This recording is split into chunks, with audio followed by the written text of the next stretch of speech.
No, por favor, es un gusto, Alfredo, tenerte acá. Realmente, este, sos una persona muy distinta, ¿eh? Muy distinta. ¿En qué sentido? En este caso, por lo menos, hablando, si querés, de dramaturgia, Ah, porque venís precedido por una serie de antecedentes muy interesantes. El tema del psicoanálisis, el tema de la psiquiatría, y esta suerte de especialización que encontraste, que me parece realmente un hallazgo, de llevando al teatro textos que muchas veces no vienen de ahí. claro. Sí, sí. Bueno, a mí me gusta mucho leer y a esta altura es, a esta altura digo, después del tránsito por el teatro desde hace muchos años, empezando como actor, un actor muy curioso y muy inquieto siempre fui, en donde me estaba preguntando por qué ocurrían determinadas cosas en el escenario, entonces me di cuenta que tenía que ponerme a investigar realmente, ¿no? Entonces empecé a estudiar dramaturgia en la EMAT, aparte de toda la formación que tenía como actor, y después vinieron las ganas de dirigir, ¿no? De ponerme entonces a probar todo eso que yo venía viendo en el escenario cuando actuaba, luego cuando escribía, y ahí se juntó un poco mi hábito como lector y las posibilidades que da la escena de darle vida a eso, ¿no? A eso que uno lee, que uno imagina. Se podría decir que el director es un imaginador privilegiado, ¿no? El director y el dramaturgo también, pero digo el director en función de llevar esta cosa escrita en la hoja, luego al cuerpo de los actores en el espacio escénico. Esa Ent- lectura es una lectura privilegiada, es una primera lectura, ¿no? Y no siempre tiene garantías de que porque uno tome un libro de una obra buena, luego lo que se haga pueda ser bueno también en el escenario. Seguro. Pregunto, ¿hay alguna conexión? Pregunta si querés entre íntima y chismosa, ¿eh? Podés decirme, mira, no tiene nada que ver, pero me viene a la mente esto. Digo, ¿hay alguna conexión entre tu condición de psicoanalista y esta suerte de pasión por montar escenas? Sí, yo creo que, a ver, podríamos empezar desde un ámbito, a contestar tu pregunta que es amplísima y puede ir desde lo exterior a lo interior, de que son dos espacios que tienen ciertas condiciones que un poco se parecen, ¿no? El ámbito del consultorio, del dispositivo analítico, ponele, y el dispositivo escénico, ¿no? Son dos dispositivos que trabajan sobre los cuerpos y que trabajan sobre los discursos y sobre las situaciones que se arman en relación a las que se imaginan. Entonces, son dos espacios simbólicos que están en franca extinción en este momento social y global que estamos viviendo, ¿no? Porque los dos promueven como consecuencia una reflexión respecto de nuestros actos, respecto de la forma en que vivimos y de el sentido que le damos a nuestra vida en el mundo. Generalmente hoy por hoy están como muy combatidos por cierta inmediatez, donde se tiende más como al entretenimiento, ¿no? O a la diversión. Sí, sabés que me quedo pensando en más cosas. Digo, Sí, sí, claro. hace un par de semanas hablábamos con un escritor que se llama Daniel Bohm, que presentó una novela. Bueno, yo tengo la costumbre de leer los libros primero y después hablamos con Daniel Bohm. Y una de las cosas que tiene en común con vos es que también es psiquiatra y también es psicoanalista. Y también se da, digamos, a las letras, escribe. Y una pregunta que me pareció interesante, que quiero transmitirte la voz, es si te imaginas, por ejemplo, que un paciente tuyo va a ver una de tus obras o te ve a vos, y qué efecto te puede producir eso a vos. Sí, esto ocurre, ¿eh? Ocurre en la actualidad y quizás cuando yo empezaba a atender pacientes hace muchos años y guardaba un perfil que tiene que ver con la neutralidad y la abstinencia como dos preceptos psicoanalíticos que son absolutamente necesarios, funcionaba un poco como escena inquietante o escena temida.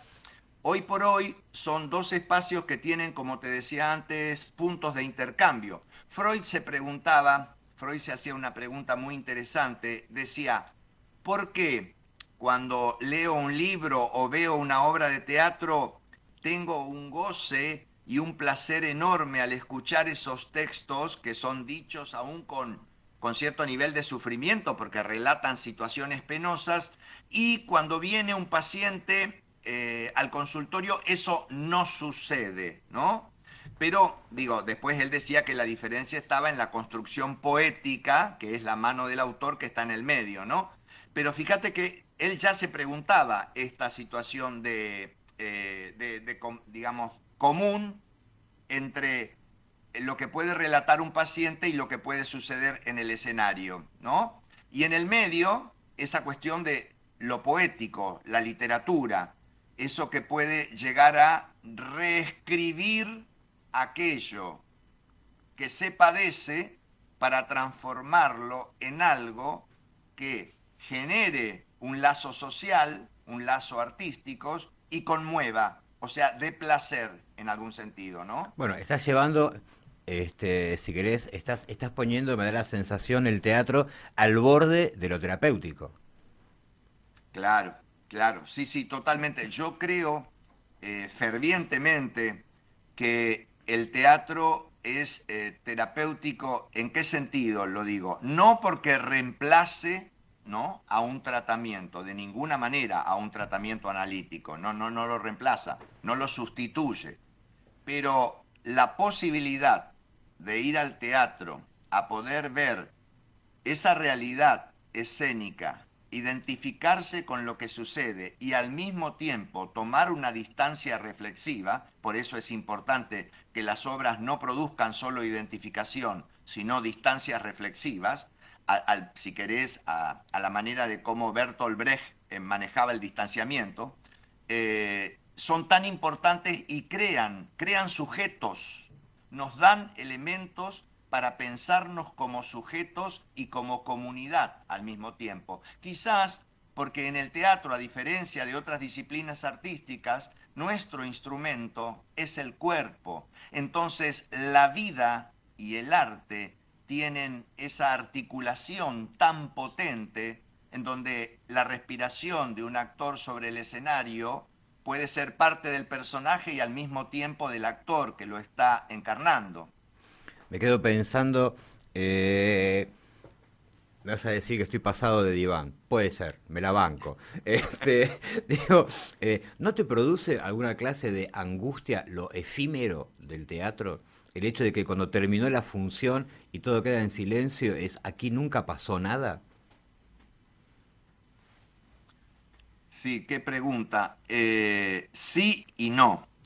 Eh, a ver, me parece que hay algo del orden de la transitoriedad de la vida que el teatro toma en su dispositivo como nadie, como ninguna otra disciplina artística. No, por ahí yo también exagero un poco porque estoy pasado de teatro. Empate, listo. Pero digo, respecto de la transitoriedad, siempre en una función de teatro hay algo que nace y algo que muere. Eso lo define y a su vez podríamos decir que es la base de su persistencia aún hoy en un medio, en un mundo que tiende cada vez más a la inteligencia artificial, que tiende cada vez más a lo inmediato, que no quiere saber nada con la muerte, que no quiere saber nada con el viaje que hacemos. Y cuando digo viaje, por supuesto que incluyo lo transitorio de nuestra estadía en el mundo y cuánto tenemos que aprender de eso aún, ¿no? Alfredo, el viernes vi Si alguna vez te hace falta mi vida. Hablamos con Élida, con una de las dos protagonistas. Me pareció muy interesante esa escena de fuga, si querés, en un punto contradictoria, ¿no? Porque ella se fuga del lugar en el que está viviendo, pero es una fuga hacia adelante, ¿no? Como que se fuga hacia el futuro, eh, refugiándose en ese teatro condenado, si querés, es lo que ocurre. Y al día siguiente, una versión de La casa de Bernarda Alba, absolutamente, si querés, en un punto con un toque onírico, me pareció fascinante. Reconozco que salí fascinado con todos los personajes de García Lorca pasados a masculino, pero hablando en femenino, ¿no? Y sin necesidad además de un gran montaje. Se veía todo, ¿no? Se veía todo. Se la veía a Bernarda Mala, entrar y salir, todo. La abuela me pareció adorable, la abuela, ¿no? Gran personaje, la vieja loca me pareció hermosa. Este, ¿Cómo convive eso en tu cabeza? ¿Por qué una cosa y por qué la otra? Eh, mis respuestas acá en este caso me parece que van a ser afortunadamente un tanto imprecisas, ¿no? Porque no tengo, no tengo en ese sentido como una respuesta cerrada, quiero decir. Así que por ahí algunas de las cosas que digo se pueden contradecir y eso es porque viven en contradicción en mi cabeza. Eh, la apuesta de un mar de luto tiene que ver con entrecruzar dos situaciones de poder. Una, la que narra la obra de Federico García Lorca, que es el poder del patriarcado, cruzándolo con el poder de los imperativos de género, como los cuenta Judith Butler, la filósofa feminista, en donde habla de una performatividad y dice que el binarismo de género es una performatividad que nos imponen desde el nacimiento, que es inapelable, que es obligatoria y que son la serie de gestos, hábitos y construcciones de conductas que tenemos que aprender y que nos van a legitimar como que pertenecemos o que somos excluidos, ¿no? Entonces me parecía que cruzar una obra escrita para mujeres que relata ese poder patriarcal con el poder de género podía dar cuenta de una situación de extrañamiento que al mismo tiempo sea cercana y lejana, que podría ser a distancia y que podría ser muy cerquita, ¿no? Que me parece que, creo, por ahí estoy equivocado, que es una de las cosas que sostiene la percepción del espectador cuando ve ese espectáculo, donde una pollera no te hace mujer y un pantalón no te hace hombre. En todo caso, es una construcción posterior al humano esa. Entonces, uno se encuentra en una intimidad, pero al mismo tiempo en un distanciamiento. Bueno, eso es un poco Sí. a lo que apostamos. Y ahí mira qué bien, ¿no? Porque lo artístico, una vez más, hace alianza con lo político. Son cuerpos indisciplinados. Y eso me interesa a mí. Eso puede ser un hilo conductor en las dos obras para encontrar alguna coherencia y no seguir en el No, desconcierto. no, está bien. No, no, pero me parece fascinante esta clase de ejercicios. Yo hubiera agarrado por el lado del deseo, ¿no? Me da la sensación. También, claro, también. Sí, sí, bueno, el deseo produce cuerpos indisciplinados y ahí tenés los dos conceptos juntos, ¿no? El deseo produce cuerpos indisciplinados en el sentido de que no hay un precepto que les pueda, que los pueda vestir y señalar hacia dónde tienen que marchar, que es algo con lo cual uno se va a encontrar y tiene que construirlo en relación a sus propias vidas, ¿no? Verás que Bueno, el mismo autor, Federico García Lorca, del texto era un cuerpo indisciplinado, al punto que fue fusilado 2 meses después de escribir esta obra, y nunca la pudo ver estrenada. bueno, Federico Por otro vino, lado, claro, vino a Buenos Aires, estuvo en Buenos Aires, le dijeron no vuelvas, y obstinadamente, casi sabiendo que estaba haciendo una condena, decide volver a España donde lo matan, ¿no? Sí. exactamente, exactamente, sí, sí. Y bueno, y te agrego otro dato más que seguramente lo tenés. La obra se estrena por primera vez en la Argentina a instancias de la actriz Margarita Girgu en 1945 en el Teatro Avenida y es un éxito absoluto de público, de prensa y bueno, desde todo punto de vista. por toda la herencia que nos había dejado acá Federico García Lorca, ¿no? Y con respecto a la otra obra, a mí me parece, bueno, ya te habrá contado un poco Élida cómo surge la idea en donde me convocan dos actrices conocidas y me dicen, queremos que nos Es escribas una obra. una obra. Y yo Genial. le digo, pero yo no sé cómo se escribe una obra a pedido porque nunca hice eso y bueno, no sé cómo puede resultar esto, le digo. A ver, y me contaron la idea que tenían, que en principio eran esta mujer que se escapa de la casa del teatro y se va a un teatro para ensayar con una amiga distintas escenas. Esa era la idea que tenían, ¿no? Bueno, entonces empezamos a reunirnos y les pedía que me contaran más cosas para empezar a asociar, digamos, con la idea generadora que era esta. Y ahí apareció y se fue construyendo esto que hoy es patrimonio de si alguna vez te hace falta mi vida, que es lo que hablábamos antes un poco, esta simbiosis que existe entre lo artístico y la vida misma. Y por eso decíamos que a veces la vida y el teatro se aparean para producir un acto nuevo, ¿no? A veces lo que no se puede resolver a partir de la vida se puede resolver a partir de la ficción.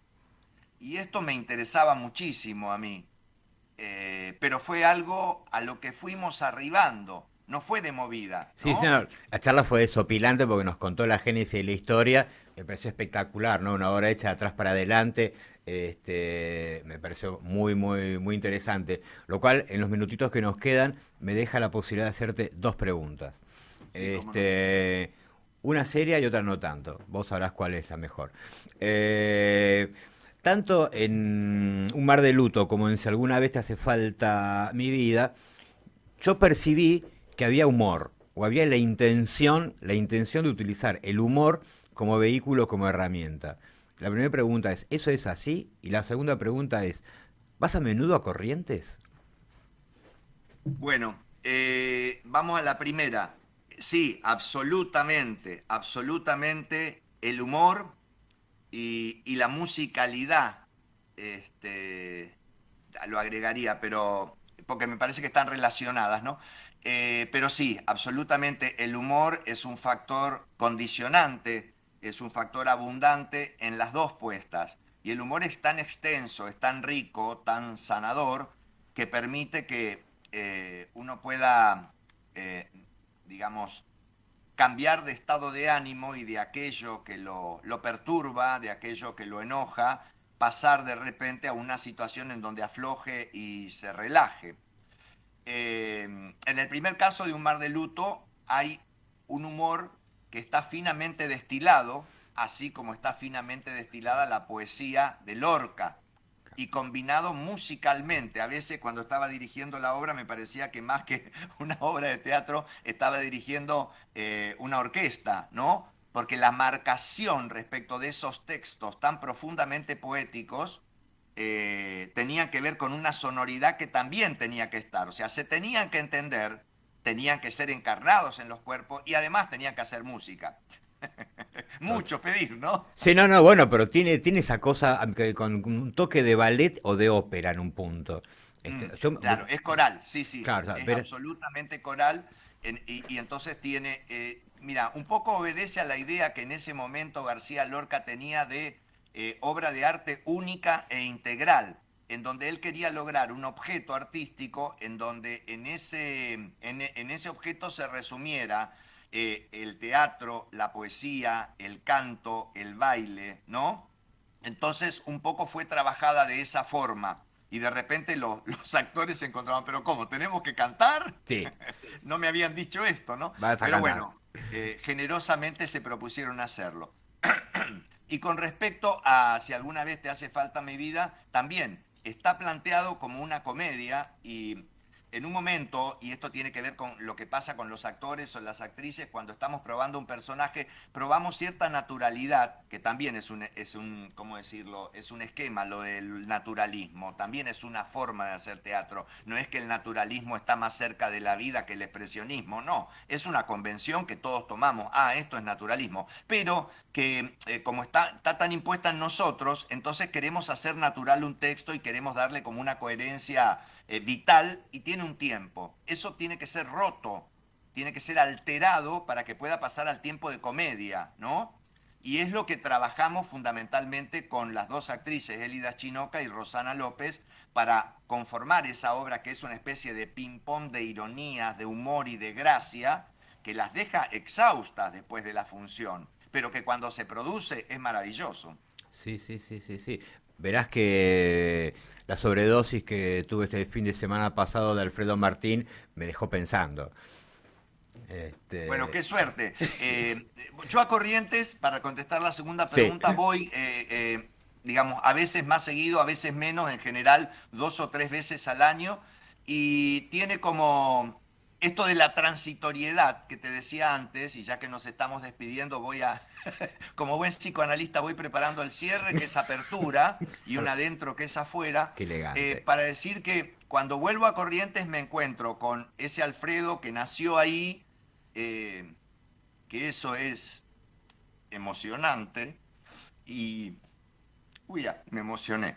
Y también con esa transitoriedad que marca cómo las cosas cambian a través del tiempo y de alguna manera uno se reencuentra y también se despide, ¿no? Eso, fundamentalmente. Alfredo, te agradezco enormemente, enormemente esta charla, enriquecedora. Espero que sea la primera de otras. Espero seguir viéndote, y espero que sigamos en contacto. Bueno, muchas gracias por apoyar al Teatro Independiente y los invitamos todos el viernes a las 20 horas al Teatro Crisol para ver si alguna vez te hace falta mi vida y los sábados 22:30 en el Teatro El Portón de Sánchez para ver Un Mar de Luto. Muchísimas gracias, un abrazo enorme. Otro para vos. Gracias.